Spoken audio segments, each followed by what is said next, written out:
Thank you very much for the opportunity, you guys finding time to spend some time with me.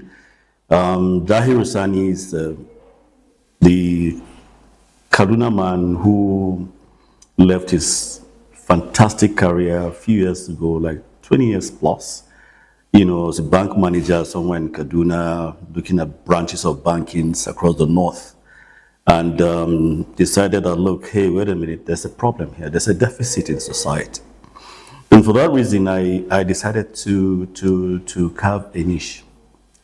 I must say that I was deeply influenced by the, call it the audacity of some very young men who I had the opportunity of working with at the Merchant Bank of Commerce, then Tony Elumelu and his colleagues, and then subsequently later we branched on to commercial banking.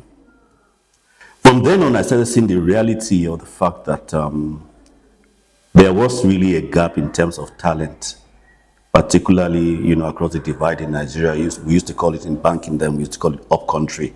There really actually was a deficit in talent. And for that reason, I thought, okay, fine. Any city that is progressing has a business school. So why don't you create a business school? And then we started that. So it's been 22, 23 years on now. And again, the challenge is on, and people are asking me, say, Dahiru, what are you doing? What's happening? The world is changing. Artificial intelligence is taking over everything, So that's why the long-awaited Socrates Institute is here. We're creating an environment now where people can actually, beyond generic, structured academics, see what I call the transition between man and man. So we're now living in a world where it's like, okay, man versus machines. And to be honest, the singularity is here. Man is practically gone. Machines have taken over. Man has practically surrendered, everything in terms of knowledge, in terms of how we know existence has practically been surrendered to machines. You really don't need to go to school now to draft a very good letter. You really don't need any degree today to put together a world-class proposal,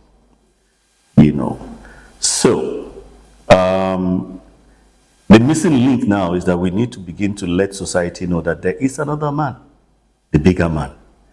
This is the awakening that we're doing by resurrecting the strong foundations of Socrates and Plato and other serious philosophers.